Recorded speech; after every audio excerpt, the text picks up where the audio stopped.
اعوذ باللہ من الشیطان الرجیم، بسم اللہ الرحمن الرحیم۔ اللہ تعالیٰ کی دی ہوئی زندگی کی وجہ سے ایک بار پھر آپ کے سامنے حاضر انشاءاللہ العزیز۔ آج چھٹے پارے کا 9واں رکوع ہم مکمل کریں گے۔ نکال لیجئے، چھوٹا سا ہی رکوع ہے، اور جو ہے کچھ حصہ تو رکوع کا آپ پڑھ چکے ہیں سورہ بقرہ میں، تو کچھ تفسیر تو آپ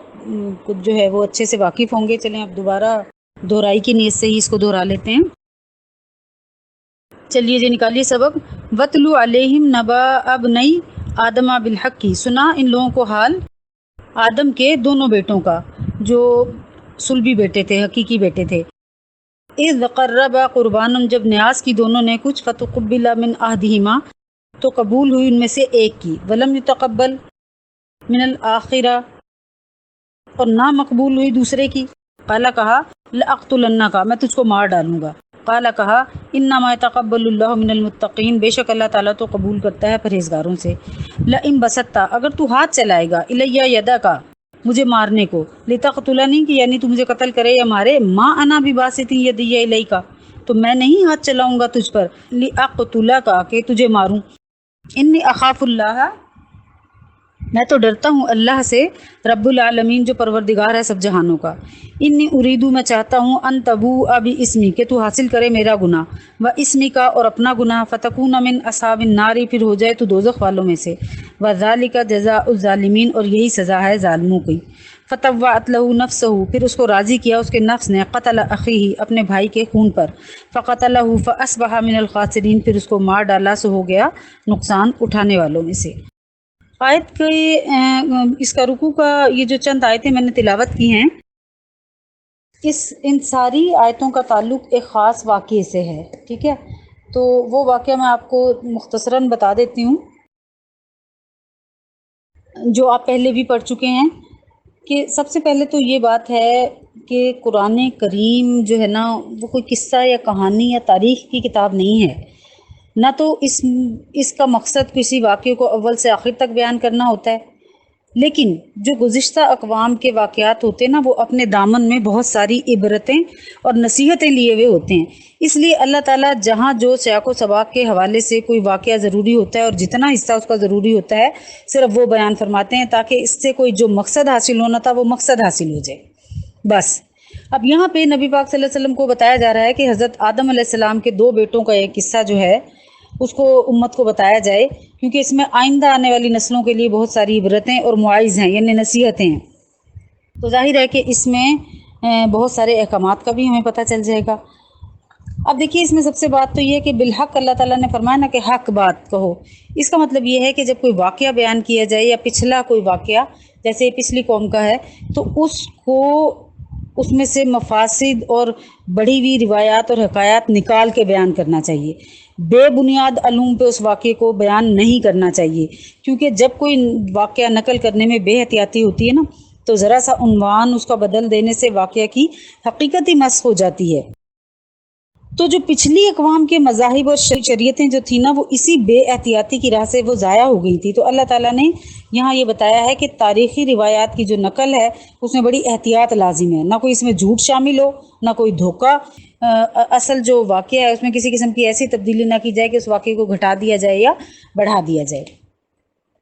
یہ تو ایک اصول کی بات اللہ تعالیٰ نے یہاں بیان فرما دی، جو فقہا نے یہاں سے اخذ کی ہے۔ بہرحال اصل واقعہ کیا ہے کہ حضرت آدم اور حوا علیہ السلام جب اس دنیا میں تشریف لائے، تو ظاہر ہے اولاد کا سلسلہ شروع ہوا، تو ہر حمل سے ان کے دو بچے پیدا ہوتے تھے، ایک لڑکا اور ایک لڑکی۔ اس وقت جب آدم علیہ السلام کی جو اولاد تھی، تو اس میں بجوز بہن بھائیوں کے کوئی اور تھا ہی نہیں، یعنی دنیا پیدا ہی اسی طرح اللہ تعالیٰ نے فرمائی تھی، تو بھائی بہن کا آپس میں نکاح ہو نہیں سکتا۔ تو اللہ تعالیٰ نے اس وقت کی ضرورت کے لحاظ سے شریعت یعنی آدم علیہ السلام میں یہ خصوصی حکم جاری فرما دیا تھا کہ ایک حمل سے جو لڑکا اور لڑکی پیدا ہونا، تو وہ آپس میں حقیقی بہن بھائی ہوں گے، اور ان کے درمیان نکاح بھی حرام ہوگا۔ تو جو دوسرے حمل سے پیدا ہوں گے نا، تو وہ پہلے والی لڑکی اور لڑکے سے کے حقیقی بہن بھائی کے حکم میں داخل نہیں ہوں گے، بلکہ ان کے درمیان رشتہ ازواج جو ہے نا وہ جائز ہوگا۔ اب ظاہر ہے کہ دنیا کی نسل چلانی تھی، اللہ تعالیٰ نے اس دنیا میں انسان بکھیرنے تھے، پھیلانے تھے، اس لیے پھر اللہ تعالیٰ نے اس شریعت میں یہ رعایت رکھی تھی. آج یہ رعایت نہیں ہے. کوئی اس کو بیس بنا کے آج یہ کام کرے گا تو وہ کفر کرے گا، گناہ کرے گا. اب قصہ یوں ہوا کہ جو پہلے لڑکے قابیل کے ساتھ جو لڑکی پیدا ہوئی نا، قابیل خود بھی خوبصورت تھا اور وہ لڑکی بھی خوبصورت تھی. وہ دونوں بہن بھائی ہمارے حساب سے بہن بھائی جو تھے وہ حسین و جمیل تھے. اب جو دوسرا دفعہ جو دوسرے حمل سے حابیل کے ساتھ جو پیدا ہونے والی لڑکی تھی وہ بد شکل پیدا ہوئی. اب جب نکاح کا وقت آیا تو حسب ضابطہ حابیل کے ساتھ پیدا ہونے والی بد شکل لڑکی قابیل کے حصے میں آنی تھی. تو اس پہ قابیل ناراضی ہوا، حابیل کا دشمن ہو گیا اور اصرار یہ کرنے لگا کہ میرے ساتھ جو لڑکی پیدا ہوئی ہے وہی میرے نکاح میں دی جائے. تو حضرت آدم علیہ السلام نے شرعی قاعدہ کے موافق اس کو قبول نہیں فرمایا. ظاہر ہے اللہ تعالیٰ نے منع کر رکھا تھا نا، جو ایک ساتھ پیدا ہوئے ہیں وہ بہن بھائی ہیں، ان کی تو آپس میں شادی نہیں ہو سکتی، اور جو دوسرے گروپ میں پیدا ہوئے ہیں وہ اسے لڑکی پسند نہیں تھی. تو حضرت آدم نے کیا کیا تھا کہ ان سے کہا تھا کہ اس اختلاف کو رفع کرنے کا ایک ہی حل ہے کہ تم دونوں اپنی اپنی قربانی اللہ کے لیے پیش کرو، جس کی قربانی قبول ہو جائے گی یہ لڑکی اس کو دے دی جائے گی. کیونکہ حضرت آدم علیہ السلام کو یہ بھی یقین تھا کہ قربانی اسی کی قبول ہوگی جس کا حق ہے، یعنی حابیل کی.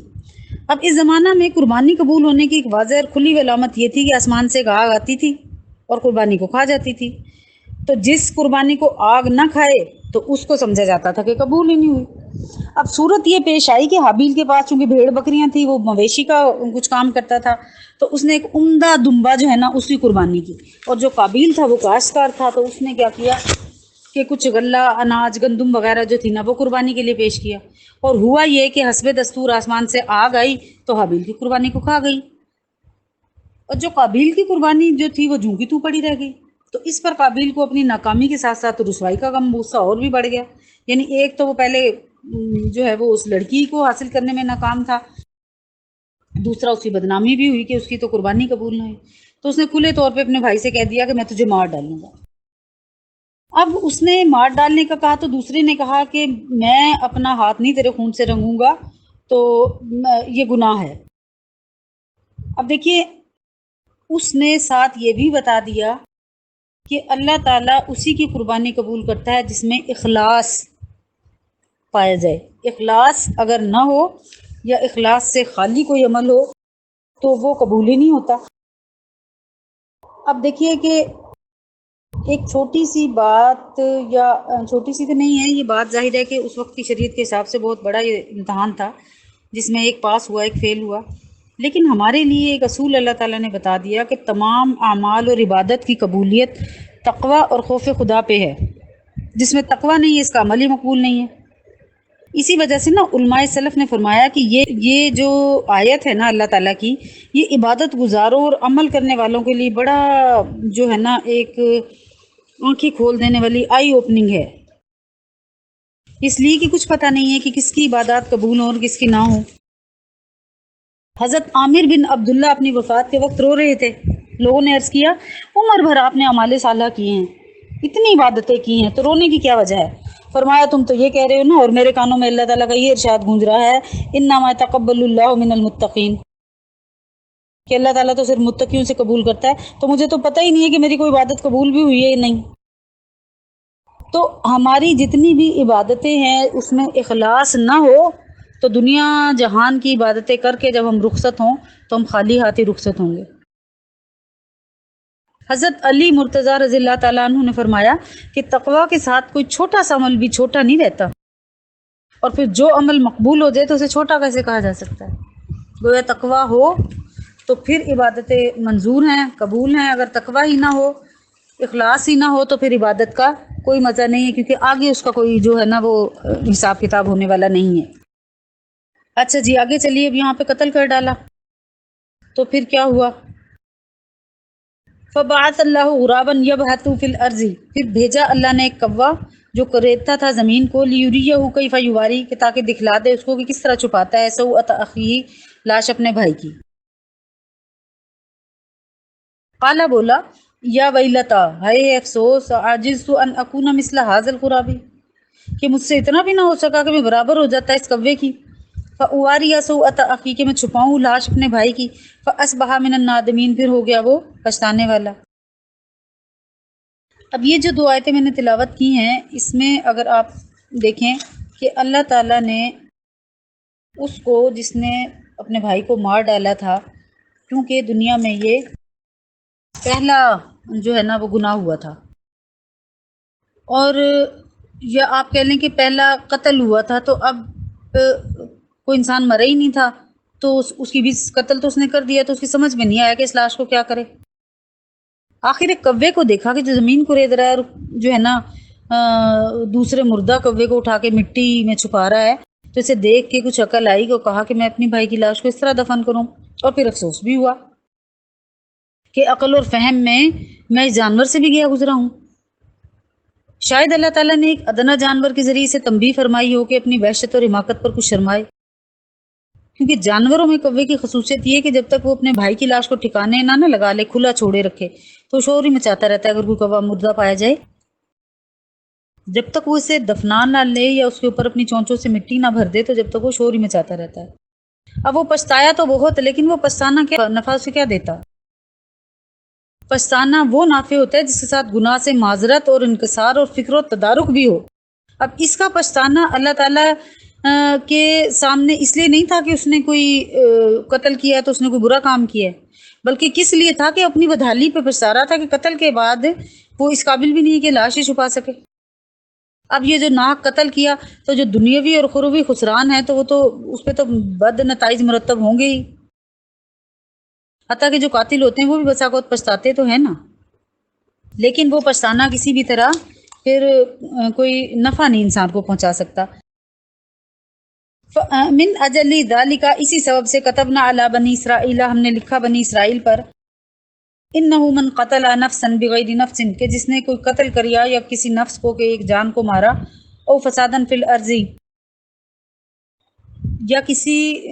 جان کو بلاوز جان کے مارا یا بغیر فساد کرنے کے ملک میں، فکأنما قتل الناس، تو گویا اس نے قتل کر ڈالا جمیعاً سب لوگوں کو،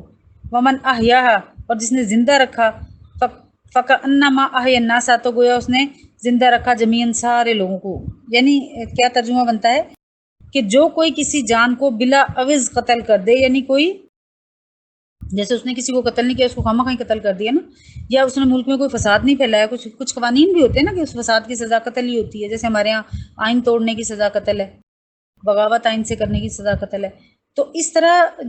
جو ہے وہ بغیر عوض کے کسی جان کو لیا، یا اس نے کوئی فساد ایسا ملک میں پھیلایا، تو پھر اس نے کیا کیا، تو گویا اس نے ساری انسانیت کو ہی قتل کر ڈالا، اور جس نے کسی ایک کو زندہ رکھا، ایک کو بچا لیا، تو گویا اس نے سارے انسانوں کو بچا لیا۔ بچا لیا سے مراد یہاں وہ نہیں ہے جس کو سولی کا حکم ہو چکا، قتل کا حکم ہو چکا، اس کو بچا لیا نہیں، جس نے کسی مظلوم کو ظالم کے ظلم سے بچا لیا اور اس کو مرنے سے بچا لیا، یہاں تک کہ ظالم اس کو مار ہی ڈالتا، تو اس نے گویا ساری انسانیت کو زندہ کر دیا۔ فَلَقَدْ جَاءَتْهُمْ رُسُولُنَا، اور آئے ہمارے پاس کھلے رسول ہمارے حکم لے کر، ثُمَّ إِنَّ كَثِيرٌ مِّنْهُمْ، پھر بہت سے لوگ ان میں سے، بعد ذَلِكَ فِي الْأَرْضِ لَمُسْرِفُونَ، اس کے بعد بھی ملک میں دست درازی کرتے ہیں۔ اب یہاں پہ اللہ تعالیٰ نے ملک میں جو فساد کرنے کی صورتیں کہیں نا، کہ جو ملک میں فساد کرے، تو اس کی بہت سی صورتیں ہیں، جیسے اہل حق کو دین سے روکنا، دین حق سے روکنا، یا پیغمبروں کی اہانت کرے یعنی ان کا مذاق اڑائے نعوذ باللہ، یا مرتد ہو کے اپنے وجود سے دوسروں کو بھی مرتد ہونے کی ترغیب دے۔ تو اول جو گناہ زمین پہ روئے زمین پہ ہوا نا، وہ تو قابیل نے حابیل کو قتل کر کے کیے نا، تو اس کے بعد ایک رسم ہی پڑ گئی۔ اسی سبب سے توریت نے اس طرح فرمایا کہ ایک کو مارا جیسے سب کو مارا، یعنی یعنی گویا یہ قرآن پاک کی آیت توریت میں بھی اللہ تعالیٰ نے اسی مفہوم میں بیان کی، یعنی ایک کے ناحق خون کرنے سے دوسرے بھی اس جرم میں دلیر ہوتے ہیں، تو اس حیثیت سے جو شخص ایک کو قتل کر کے بدامنی کی جڑ قائم کرتا ہے، گویا وہ سب انسانوں کو قتل اور عام بدامنی کا دروازہ کھول رہا ہے، اور جو کسی ایک کو زندہ کرتا ہے یعنی کسی ظالم قاتل کے ہاتھ سے بچاتا ہے، گویا وہ اپنے عمل سے سارے انسانوں کو بچانے اور معمون کرنے کی دعوت دے رہا ہے۔ اب آگے اللہ تعالیٰ نے کچھ ایسی چیزیں ذکر فرمائی ہیں جن سے ہمارے ملک کے جو قوانین وغیرہ بنتے ہیں ان کو بننا چاہیے، لیکن چونکہ اسلامی حکومت قائم نہیں ہے تو وہ سزائیں نہیں دی جاتی، ان کے بارے میں ہے، میں آپ کو وہ بتا دیتی ہوں۔ پورا یہ تقریباً 3 آیتیں میں 2 آیتیں ہیں، میں وہ پڑھ دیتی ہوں، تو اس کے بعد پھر ان کی تفسیر کی طرف چلتے ہیں۔ انما جزاء الذین یحاربون اللہ ورسولہ، یہی سزا ہے ان کی جو لڑائی کرتے ہیں اللہ سے اور اس کے رسول سے، ویسعون فی الارض فسادا، اور دوڑتے ہیں ملک میں فساد کرنے کو، ان یقتلوا، کہ ان کو قتل کیا جائے، او یصلبوا یا سولی چڑھائے جائیں، او تقطع ایدیہم یا ان کے ہاتھ اور پیر کاٹے جائیں، و ارجلہم اور ان کے پاؤں من خلاف مخالف سمتوں سے، او ینفوا یا دور کر دیے جائے من الارض اس جگہ سے، ذالک لہم خزی فی الدنیا یہ تو ان کی رسوائی ہے دنیا میں، ولہم فی الآخرۃ عذاب عظیم اور ان کے لیے آخرت میں عذاب جو ہے وہ اس سے بھی بڑا ہے۔ لیکن ایک صورت انہوں نے مستثنا بھی قرار دی ہے، وہ آیت میں چھوڑے دیتی ہوں، ابھی آگے آپ پہلے اتنی آیتوں کی تفسیر سن لیجئے کہ جو صورت مستثنا ہے اس کو ہم آخر میں ڈسکس کریں گے۔ اب دیکھیے یہاں پہ اللہ تعالیٰ نے کچھ جرائم کی وہ بتائی ہے ترتیب، اور ان پر جو سزائیں دی جاتی ہیں نا، پہلے تو آپ فقہی زبان میں یہ سمجھ لیں کہ جب جن سزاؤں کو قرآن کریم نے بطور حق اللہ تعالیٰ متعین کر کے جاری کیا ہے نا، تو ان کو تو کہتے ہیں حدود۔ آپ اکثر پڑھتے ہیں نا، سنتے ہیں نا حدود اور قصاص اور یہ تعزیرات، تو یہ فقہ کی زبان میں ذرا ان کو سمجھ لیجئے کہ قرآن کریم نے جن جرائم کی سزا کو بطور حق اللہ متعین کر کے جاری کیا ہے نا، تو ان کو تو حدود کہتے ہیں، اور جن کو بطور حق العباد جاری کیا ہے کہ ان میں سے بندوں کے حق سلب ہوتے ہیں تو اس کو قصاص کہتے ہیں، اور جن جرائم کی سزا کا تعین ہی نہیں فرمایا بلکہ اس کو چھوڑ دیا ہے کہ وہ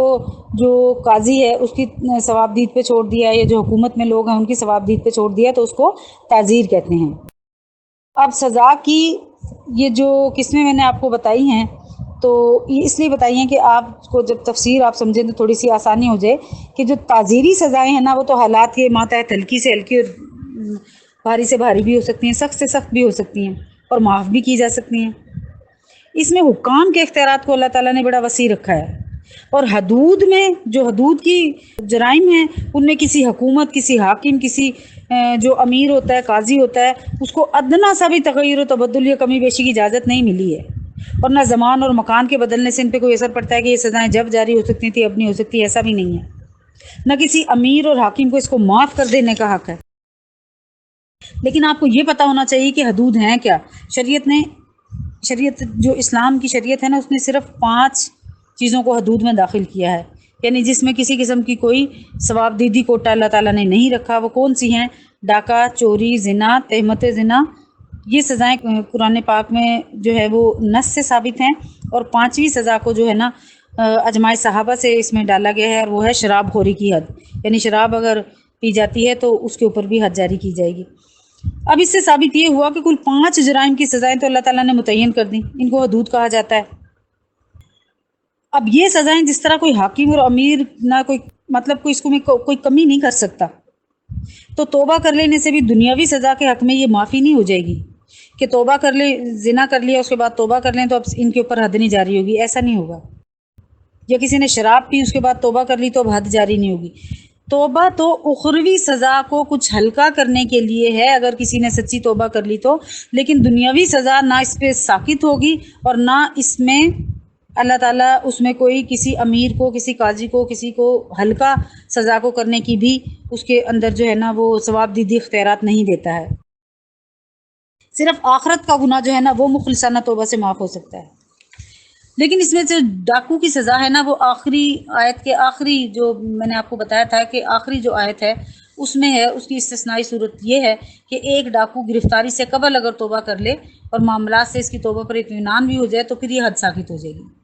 تو گرفتاری کے بعد کی توبہ معتبر نہیں ہے۔ باقی جو دوسری حدود میں نے آپ کو بتائی ہیں، توبہ سے بھی دنیا کے حق میں معاف نہیں ہوتی، خواہ توبہ گرفتاری سے قبل ہو یا بعد میں ہو۔ جو تمام تعزیری جرائم ہوتے ہیں نا، ان کے حق میں سفارشات سنی جا سکتی ہیں، لیکن حدود اللہ میں سفارش کرنا بھی جائز نہیں، ان کو اللہ تعالیٰ نے حدود اللہ کہا ہے، ان کا سننا بھی جائز نہیں ہے۔ رسول اللہ صلی اللہ علیہ وسلم نے سخت ممانعت فرمائی ہے۔ حدود کی سزائیں بظاہر عام طور پر سخت ہیں، اور ان کے نفاذ کا قانون بھی ظاہر سخت ہے، کیونکہ اس میں کمی بیشی کی کسی کو بھی کسی حال میں بھی اجازت نہیں ہے، نہ کوئی ان کو معاف کر سکتا ہے۔ لیکن جہاں اللہ تعالیٰ نے سزا اور قانون میں سختی رکھی ہے نا، وہیں معاملہ کو معتدل کرنے کے لیے تکمیل جرم اور تکمیل ثبوت جرم کے لیے بھی شرطیں بہت کڑی رکھی ہیں۔ اگر ان شرطوں میں سے ایک شرط بھی مفقود ہو تو حد ساقط ہو جاتی ہے، بلکہ ادنا سا اگر شبہ بھی پایا جائے نا تو حد ساقط ہو جاتی ہے، اور پھر کیا ہوتا ہے کہ اس پہ حد نہیں جاری کی جاتی۔ لیکن اس کا یہ مطلب نہ کوئی بھی لے کہ کوئی شبہ پڑ گیا یا کوئی شرط پوری نہ ہوئی، جیسے زنا کے لیے 4 گواہ ہیں، 3 تو آ گئے، 1 نہیں آیا، تو اب کیا ہے کہ اس کو چھوڑ ہی دیا جائے۔ حد تو نہیں جاری ہوگی، شرعی حد نہیں جاری ہوگی کیونکہ یہاں گواہوں میں کمی ہے، لیکن اس کا یہ مطلب بھی نہیں کھلی چھٹی دے دی جائے گی۔ حاکم وقت اس کو مناسب تعزیری سزا دے گا جو کوڑے لگانے کی صورت میں بھی ہو سکتی ہے، یا چوری اور رشوت کے ثبوت کے لیے جو شرائط مقرر ہیں ان میں کوئی کمی بیشی کا شبہ پیدا ہو جانے کی وجہ سے تو اس کی جو شرعی سزا حد تھی نا، ہاتھ کاٹنا، تو وہ تو جاری نہیں ہوئی، لیکن اس کا یہ مطلب ہی نہیں بالکل آزادی سے چھوڑ دیا گیا۔ دوسری تعزیری سزائیں جو ہیں وہ حسب حال دی جا سکتی ہیں اور دی جاتی ہیں۔ اسی طرح جو قصاص کی سزائیں ہیں نا وہ حدود کی طرح قرآن کریم میں متعین ہے نا، پڑھا بھی ہے نا، اپنے جان کے بدلے جان، زخموں کے بدلے میں زخم برابر زخم لگانا، ناک کے بدلے ناک، کان کے بدلے کان، پیچھے پڑھا ہے نا آپ نے۔ یہ فرق صرف اتنا ہے کہ جو قصاص ہے نا اس میں اللہ تعالیٰ نے صاحب حق کو اختیار دیا ہے کہ وہ چاہے تو اسے معاف کر دے، اور کچھ سزائیں ایسی ہیں کہ انسان چاہے معاف کرنا تو بھی اس میں معاف نہیں کر سکتا۔ مثال کے طور پہ کسی کا مال چوری کیا ہے، اب وہ جس کا مال چوری ہوا ہے وہ معاف کر دے، تو جو چوری کی شرعی سزا معاف نہیں ہوگی، لیکن قصاص میں چونکہ حقوق العباد کا تعلق ہے، تو اگر آپس میں ایک دوسرے کو معاف کر رہے ہیں تو اس کے بعد اس میں جو ہے نا جو معافی کا دیا ہے، اختیار دے دیا اللہ تعالیٰ نے۔ مثال کے طور پہ کسی نے کسی کا بندہ قتل کیا ہے، تو اب اگر وہ مقتول کے ورثہ کہتے ہیں کہ ہم اسے معاف کر دیتے ہیں، دیت دے دیتے ہیں اس کے بدلے میں، تو پھر اس کو کوئی پھانسی نہیں دے سکتا، اور اگر مقتول کے ورثہ معاف نہیں کرتے تو پھر اسے پھانسی سے کوئی بچا نہیں سکتا، کیونکہ اس میں حقوق العباد کا تعلق ہے نا، اس لیے اللہ تعالیٰ نے اس چیز کو بندوں پہ چھوڑ دیا ہے، قصاص کو، لیکن حد کو بندوں پہ نہیں چھوڑا۔ حد کسی صورت میں ساکت نہیں ہوگی، اور اگر حد ساکت ہوگی کسی صورت میں کہ حد نہ اس کے اوپر لگے تو پھر بھی تعزیری سزائیں اس کو دی جائیں گی۔ اب یہاں پہ اللہ اور اس کے رسول کے ساتھ جو محاربہ یا زمین میں فساد کا کیا مطلب ہے، تو کون لوگ اس میں آتے ہیں؟ تو اس میں مختصراً یا ایک جملے میں اگر میں کہنا چاہوں تو کوئی بھی طاقتور جماعت جب طاقت کے ساتھ اللہ اور اس کے رسول صلی اللہ علیہ وسلم کے قانون کو توڑنا چاہے تو اگرچہ ظاہر میں اس کا مقابلہ عوام اور انسانوں کے ساتھ ہی ہوتا ہے نا، لیکن در حقیقت اس کی جنگ حکومت کے ساتھ ہے، اور اسلامی حکومت میں جب قانون اللہ اور اس کے رسول کا نافذ ہو تو محاربہ بھی اللہ اور اس کے رسول کے ساتھ مقابلہ ہی کہا جائے گا۔ تو جو کوئی اللہ اور اس کے رسول کے ساتھ جو مقابلہ کرے گا تو اس کی سزا قرآن کریم نے خود متعین فرما دی ہے۔ ان یقتلوا یسلبوا تقتلوا، یعنی قتل کیے جائیں گے، ہاتھ پاؤں ان کے کاٹے جائیں گے مخالف سمتوں سے، اور ينفوا فی الارض، یا انہیں زمین میں جو ہے نا وہ در بدر کر دیا جائے، نکال دیا جائے۔ تو بعض واقعات میں حضرت عمر وغیرہ نے جلا وطن کرنے سے منع فرمایا اور کہا کہ اگر فلاں شخص کو جلا وطن کر دیا جائے تو وہ اپنے اثرات بد کسی دوسرے علاقے میں جا کے پھیلائے گا، لہٰذا ایسے شخص کو قید رکھا جائے۔ حضرت عمر فاروق رضی اللہ تعالیٰ عنہ اسی قسم کے معاملات میں اسی قسم کا فیصلہ فرمایا کرتے تھے۔ آخری آیت کے حصے میں فرمایا نا کہ ذالک لہم خزی فی الدنیا ولہم فی الآخرۃ عذاب عظیم، یعنی یہ سزا شرعی جو دنیا میں ان پر جاری کی گئی ہے تو دنیا کی رسوائی ہے نا، اور آخرت کی سزا کا ایک نمونہ ہے، اور آخرت کی سزا اس سے بھی سخت اور دیر پا ہے۔ اس سے معلوم یہ ہو گیا کہ دنیاوی سزاؤں، حدود اور قصاص سے تعزیرات سے بغیر توبہ کے آخرت کی سزا معاف ہونے والی نہیں ہے۔ ہاں اگر سزا یافتہ شخص دل سے توبہ کر لے تو آخرت کی جو سزا ہے وہ معاف ہو جائے گی۔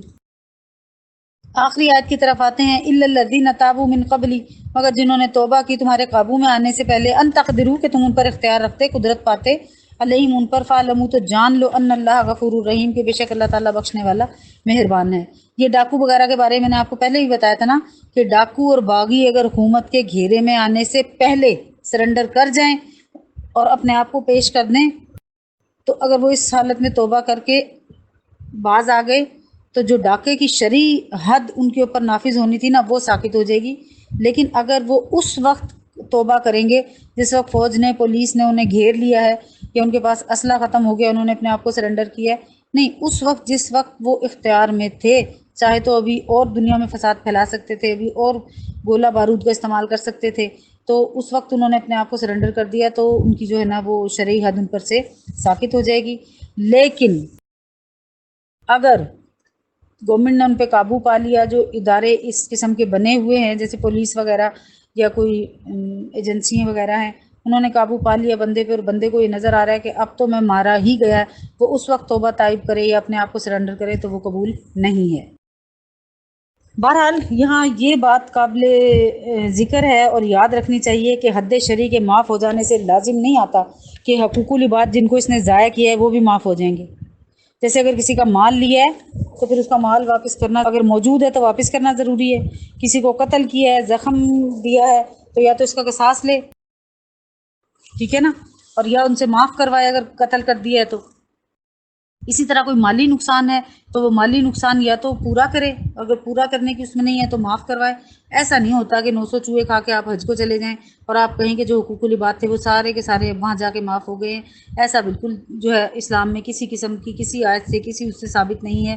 حقوق العباد میں جو حق تلفی ہوتی ہے نا، اس کی توبہ کا سب سے پہلا جز بھی یہی ہے. یعنی توبہ ہی کامل نہیں ہے جب تک آپ ان حقوق کو لوٹا نہیں دیتے یا معاف نہیں کروا لیتے. مثال کے طور پہ کسی کا مال لوٹا ہے، ناحق کھایا ہے، تو سب سے پہلے اس کا مال ادا کریں، اس کے بعد آپ توبہ کی طرف آئیں. اگر آپ نے اس کا مال ادا کیے بغیر توبہ کی تو اللہ تعالیٰ نے اس توبہ کو توبہ نہیں مانا. کیونکہ جو آپ اس کو مال ادا کریں یا اس سے معاف کروائیں پھر آپ اللہ سے معافی مانگے. آپ اللہ سے معافی مانگے جا رہے ہیں، جس کا نقصان آپ نے کیا ہے وہ اپنا نقصان کس سے پورا کرے؟ اسے تو آپ نے اس قابل بھی نہیں سمجھا کہ اس سے معافی مانگ لے. اسی لیے جتنی سوسائٹیاں، جتنے فراڈ، جتنے بینک اکاؤنٹ، جتنے کاروبار اور جتنا یہ فراڈ کر کے لوگ جاتے ہیں نا، بھاگ جاتے ہیں کروڑوں اربوں روپے لے کے لوگوں کے، معصوموں کے، اور پھر جا کے حج کر کے کہیں کہ ہم بالکل ایسے پاک ہو گئے جیسے آج ہی ماں کے پیٹ سے پیدا ہوئے ہیں. تو یہ خام خیالی ہے، قرآن تعلیمات سے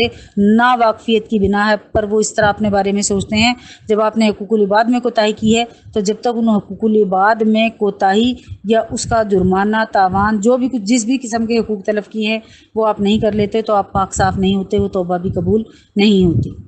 اللہ تعالیٰ مجھے اور آپ کو سچے معنوں میں قرآن پاک کی تفسیر اور جو ترجمہ ہے اس کو سمجھنے، اس کا صحیح فہم